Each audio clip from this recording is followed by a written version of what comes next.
There are natural disasters that have befallen mankind, some preventable and some others beyond human control. Now, one of nature's challenges is flood, and this also stems from human activities. The annual flood outlook from the Nigerian Hydrological Services Agency is predicting extreme floods in some 74 local government areas of some 30 states of the Federation. Now, what has been done to mitigate the warnings as in the time past? While no country is insulated from flood disasters, some countries of the world have actually not only be able to predict floods before it happens, but also prepare for such. Now, when it occurs, the great news is that it is manageable and oftentimes controllable. This, of course, is subject to lifestyle choices from the people therein and also implementing environmental policies. The question to ask all for us today is that floods in Nigeria, is it more of man-made or is just still a natural occurrence? And what can we do differently to mitigate the impact of flood in our communities? These and also more questions we'll attempt to answer on today's program, Nigeria Today. My guests will be introduced in a moment.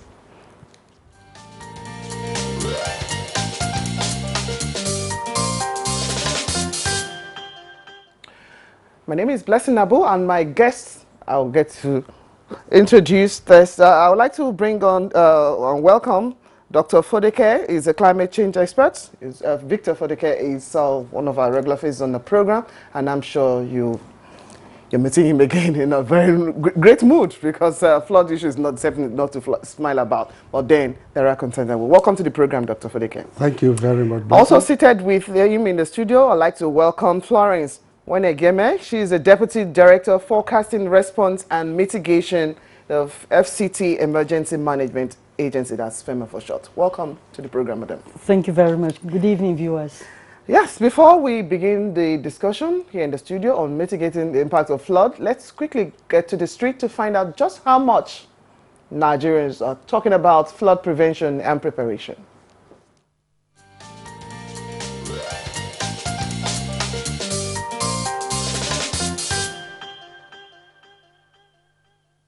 We need to be well educated when it comes to keeping our environment clean, because that is a major thing.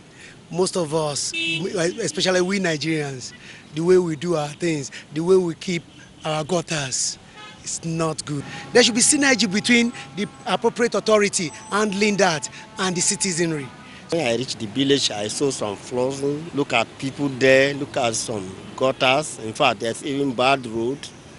So we have called a government to assist them so that maybe can help them access road and whatever, all this drainage and whatever we need it in that size. They should take a precautionary measure. There's this saying that prevention is better than cure.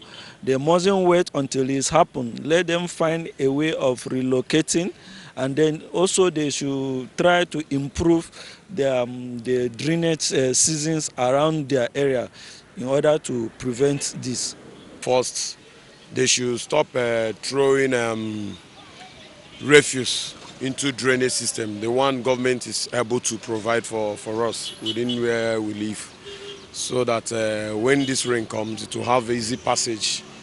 And on the part of government, I would like the government to create more or to do more drainage system. Our drainage system, the government really need to come in and improve on our drainage, because today we don't have a good drainage. They just build road without good drainage, so that is one of the challenges we are facing. The control aspect of waste management, the government has really come enough in trying to curb the waste management. With that, I think definitely we are going to control the flooding and environmental control also.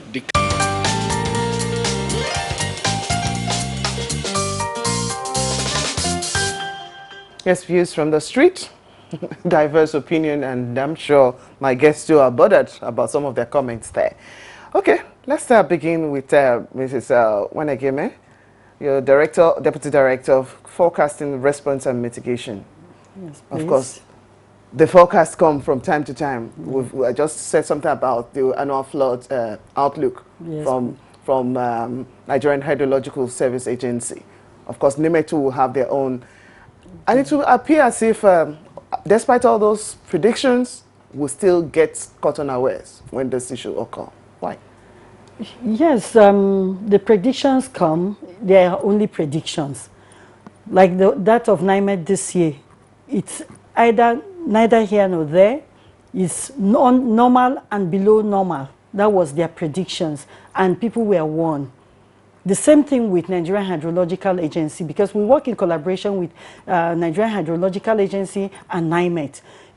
Immediately after their predictions, what we do on our part as FCT Emergency Management Agency, we go out on early warnings.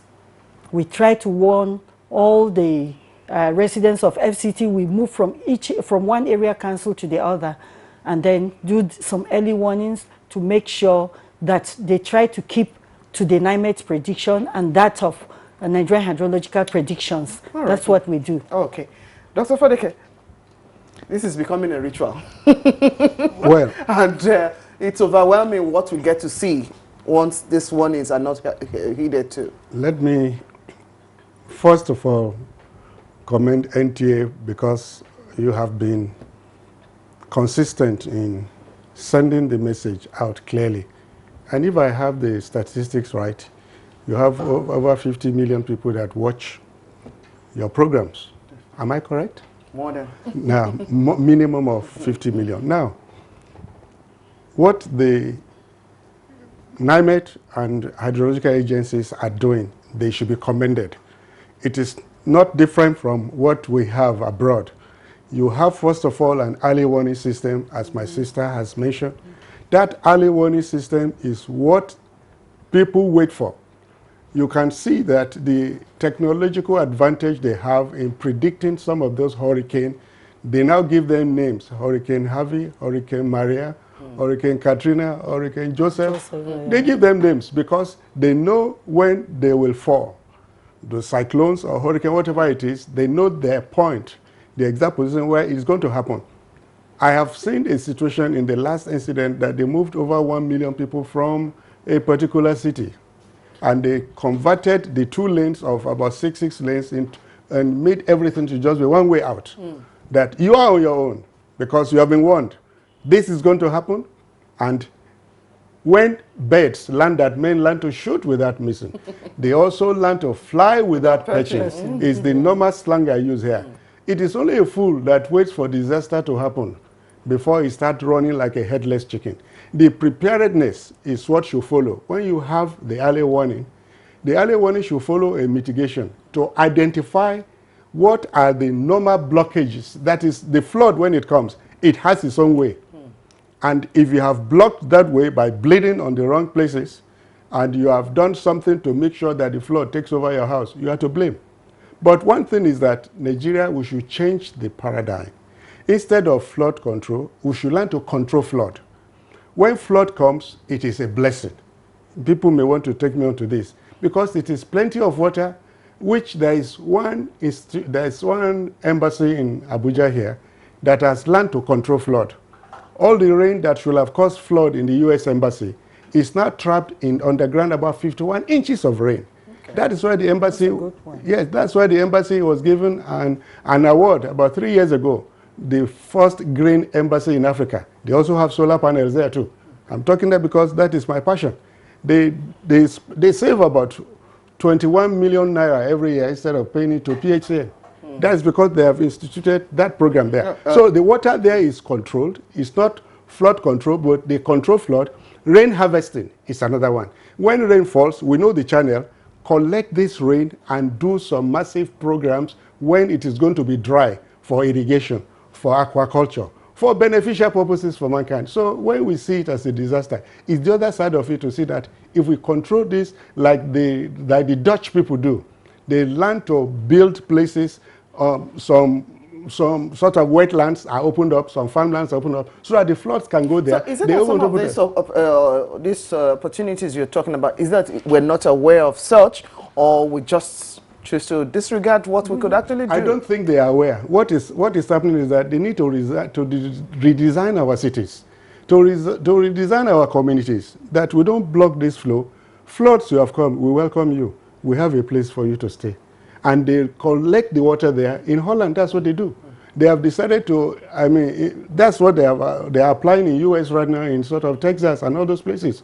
They redesign their cities. There are some car parks that during flood time, they use them to collect the water there. They use that water beneficially, because we should not just be like headless chicken that run about all the time, like a routine. In addition to what he has said, you know, we don't just, since we don't have that technology here now, what we have done on our own part is that we have tried as much as possible to create awareness on what to do. You know, there are places that after evacuating them from those locations that are floodplain areas, we now create awareness, educate them on the kind of crops that they can farm there. So they use for the farmlands. That's what we do. What about within the residential areas? Because I remember sometimes last month we had issue of flooding in Lokogoma and some other parts of the FCT. Exactly. So no, you see, some of this flood, what I want you to understand is that some of this flood is man-made.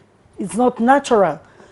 We have the natural flooding and we have the man-made flooding. So what kind of activities give this man-made? Yes, the man-made flooding is mostly caused by blocked drainages, building on waterways. You know, when we have heavy downpour and you have built on the waterways, where will the water go to? Water must find its way. So whose responsibility is to check them building against waterways? Yes, development control. We have policies on that. But do they keep to the policies? There are houses that development control has gone round to mark that they should stop the structures. They have gone to the extent of demolishing some of the structures. But before you know anything, going back there, you go back there in a week's time or after 2 or 3 weeks, you find them there. There are some people we have evacuated from flood-prone areas. We went back, like the one that happened in Dede 2 years ago. We went back there on assessment. They've all gone back there to build houses. Those houses were demolished. And they keep dumping refuse there. They keep farming, they do farming activities there. So the truth is that some of our citizens are unnecessarily stubborn. Okay, Dr. Fodeke, like what I pointed out, about 30 states have been given off as going to experience heavy flood. Isn't that an emergency situation for us to look into?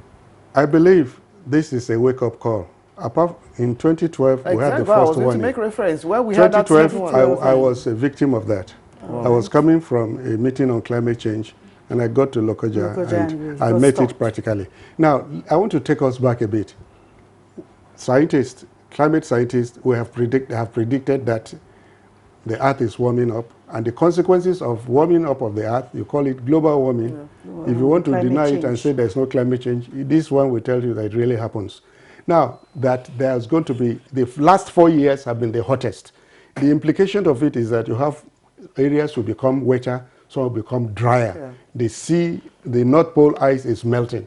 We're getting this as a big wake-up call for Nigeria, that it calls for a national emergency that will shift from buying relief materials to a more proactive way of preparing the people. Because in a disaster like this, you need to know what to do before the disaster, during the disaster, and after the disaster. We talk about it at the Emergency Crisis Management Institute. We are teaching people to have the 72-hour pack, with the 22-hour pack with you, what you can have with you, your food material, your water in your house.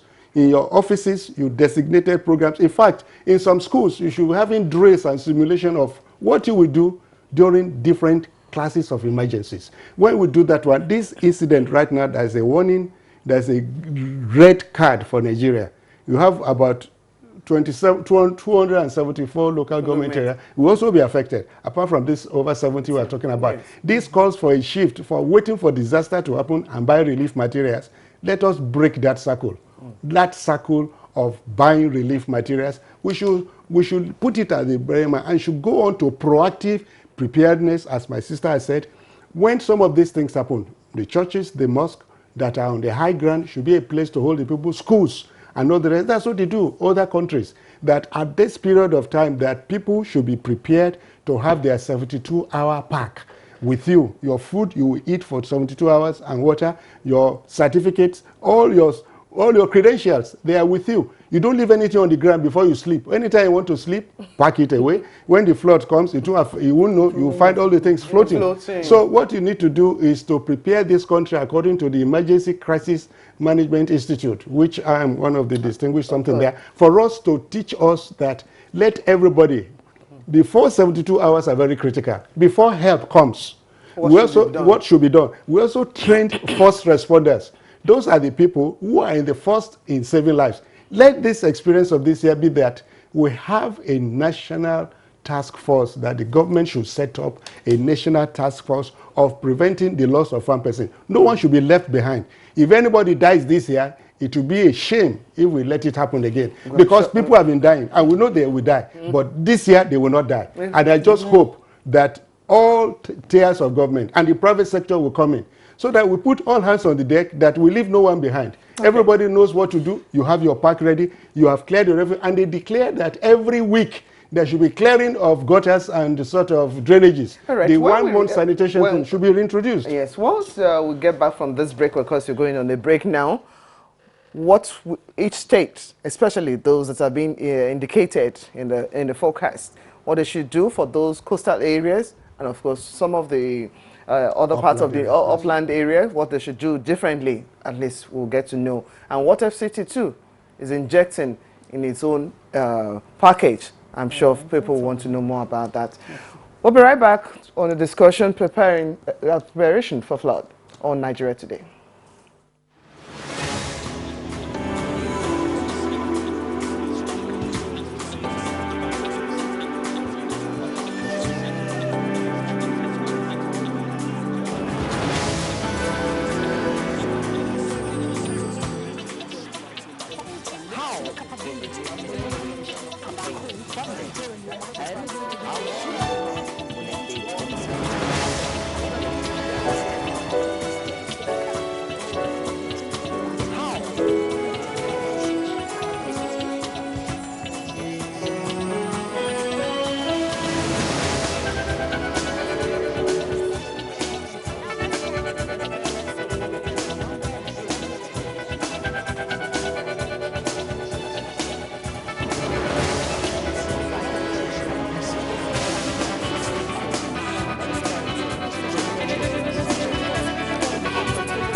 Thank you for staying tuned into the program Nigeria Today, and we're taking a look at flood preparation and possible mitigation. And my guests are still seated. Mrs. Wanegeme, let's find out. We said what FCT is doing differently than other states, and perhaps even subnationals could actually do. Local governments, because most of the activities we've seen, like the one of in Lokoja 2012, we know how many of such interiors were actually affected. Where and how is FCT Emergency Management Agency stepping in? Yes, FCT Emergency Management Agency is not focusing on relief materials. What we are doing is to make sure we find a way of preventing disaster from happening. How? And on our own part, what we do is, like I said earlier on, we start with the early warnings from the beginning of the year. Immediately after NIMET's predictions and that of Nigerian Hydrological predictions, we go out on early warnings. After that, we carry out an aggressive awareness campaign. That's what we do to create awareness. You see, it's one thing to know the nature of disaster that we are expecting, because it has long been realized that awareness campaign is one of the best innovatives. How strong are these awareness campaigns you've done, and what are the responses you're getting? Yeah, the response, we are getting good response, because if you compare the number of dates previous years with that of last year, the flood that happened in Yaba last year in Kwali Area Council, there was no loss of life. That was because the awareness campaign we carried out was very aggressive. We went there about 4 or 5 times within last year, and they listened to us. They made sure they adhered to our advice, and they moved to higher grounds. Immediately they noticed that the flooding was coming up. It was caused by, that one was not a man-made flooding actually. It was caused by heavy downpour. They don't have much drainages there, and that place is actually a flood-prone area. What they did was they moved away from there immediately. So not enough drainages, you said. So shouldn't that be an aspect that government needs to look into? If you go there right now, you'll see that the government is working on it. They are working on the bridge. They are building drainages. And we are going out on assessment very soon. So they are really working on it. And apart from the awareness campaign in area councils, the schools, you were talking about children and schools. We went round schools. We created awareness in all the schools in FCT. Okay. What we said to ourselves was that we have to catch them young. Because some of them, and this awareness campaign, we carry out the awareness campaign in English, Hausa, Bagi, and for those you are trying to catch young, what kind of message are you giving them? Yes, how to manage disasters of different kinds, whether fire incidents, building collapse, flooding, or whatever. Even during the dry season, you know, sometimes we have bush burning, and it affects them. So we create awareness on how to manage different kinds of disasters. Okay. Then we have vanguards. We have vanguards. Early this year, we train local divers. They are part of our vanguards. Vanguards are people that quickly respond to any kind of disaster that happens within a community before our arrival. And our arrival time, our estimated time is just 3 minutes. Within 3 minutes? Yes, 3 minutes, because we have volunteers and we have vanguards. Okay. They get there before we're there, and they're well trained. Okay. All right, just for these issues, both at the federal and also the subnational governments, how should we come together to integrate this aspect of mitigation? First of all, there are 2 states that I really commend that they are working in the area of disaster management. One is not a full state, it's a half state. That's FCT. No. Sorry to say, it's 36 states plus. Yes, Abuja. They never said 37 states. So you agree with me. I commend what FCT is doing. Okay. Even your former director was here. I so much love it. Still a director. Now, you see, awareness must be followed with education so that they know what to do before, during, and after. And they know what to have as a pack of the 72 hours. And I've already commended you. Okay, I know that. You see, that should be spread across the 774 local government area. I would love to see the president of this country declare as a disaster preparedness month or week, because this is going to be for June, July, August, September. They should declare a whole month this year. This year should be loaded with all the scenario of mitigation. What charge will be given? Because earlier, while we're on the break, we're talking about coastal states and also the upland states. So how do the challenges of the coastal states is even higher, because the prediction is that the level of the sea is going to rise over several meters, and some of our coastal states will be noted. Let me give one particular warning. Our economic base is Niger Delta. 90% of our economy comes from that area, the oil and gas facilities. What happens in case of a flood that overcomes all those areas? That means we need to have a climate-proven, flood-proven and climate-proven program. The strategic economic significance of that area is very, very important, not because that we are getting a economy there. Human lives are more important than the money. So there should be one declaration by Mr. President. We want to declare this whole month for mitigation and preparedness and simulations and drills of what we should do, and to make sure that all these warnings that were given out are not given as FCT is doing in the local languages, and giving them the capacity to know what to do to be alive for 72 hours before help arrives, and then the trained first responders. That's the ECRMI, Emergency Crisis Management Institute. We are in the forefront of doing that. We bring in national first responders. when I get to US, when I was there, I was trained as a responder during the Exxon Valdez. I got a training there. I had my red cap. What I will carry in my back is the oxygen I carry in my back in case of hazardous situation, and the air purifying respirator. We are the first people to save lives, just like the fire brigade. They are the first people to save lives. So the National First Responders Corps, ECRMI, is doing it. And that is what the country should do as a whole, working together with NEMA. NEMA is there as an umbrella body. And that is what we need to have all the various MDAs, NGOs, and NGIs too, non-government individuals, and the CDAs, community development. 30 seconds. And so these are the things you have. Bringing them together under one umbrella and to set out 1 month a national preparedness plan against disasters in Nigeria. Just in addition to what he has said, you see, we have 13th of October. That is International Day for Disaster Risk Reduction. That was set aside by the United Nations. Yes, and we have always observed it. So, and we are already planning towards that. And that is why we are carrying out all this aggressive awareness campaign. In addition to that, there is a committee being set this year by the federal government, National Committee on Flood. So already so please, I want you to take note.